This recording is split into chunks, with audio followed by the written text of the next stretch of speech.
അങ്ങനെ ഏറെ നാളത്തെ ഇടവേളയ്ക്ക് ശേഷം ഞാൻ വീണ്ടും എൻ്റെ ആയുധങ്ങൾ കരസ്ഥമാക്കാൻ വേണ്ടി തയ്യാറായി.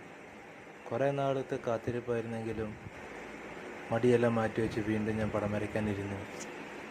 പക്ഷെ വരച്ചു തുടങ്ങിയപ്പോൾ തന്നെ എനിക്ക് കാര്യം മനസ്സിലായത് എന്നെക്കൊണ്ട് വരച്ചാൽ കൂടമില്ല. പിന്നെന്തോ എടുത്തു പോയില്ല പെൻസിൽ.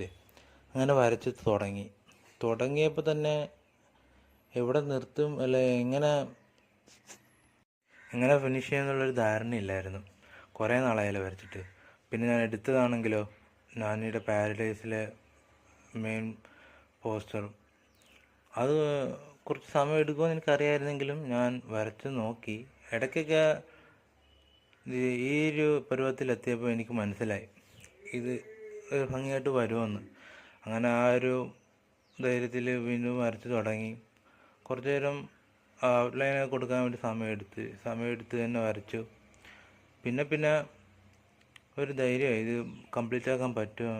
പക്ഷേ ഷെയ്ഡിങ്ങൊക്കെ പഴയ പോലെ എനിക്ക് ചെയ്യാൻ പറ്റുമെന്നുള്ളൊരു ഉറപ്പില്ലായിരുന്നു. എന്നാലും ഞാൻ പഴയ ഇതൊക്കെ ഒന്ന് പൊടിത്തട്ടി എടുത്ത് ഒന്ന് ഷെയ്ഡൊക്കെ ചെയ്യാൻ തുടങ്ങി. പിന്നീട് മനസ്സിലായത് ഇത് എന്നെക്കൊണ്ട് പറ്റില്ല എന്ന്. കാരണം എന്ന് പറഞ്ഞു കഴിഞ്ഞാൽ ഇപ്പം നിങ്ങൾക്ക് കാണാമല്ലോ, ഇത് നോക്കി നല്ല ഭംഗിയിൽ അതേപടി തന്നെ വരുന്നുണ്ട്. പക്ഷേ ഇത് പൂർത്തീകരിക്കാൻ പറ്റിയില്ല എനിക്ക്.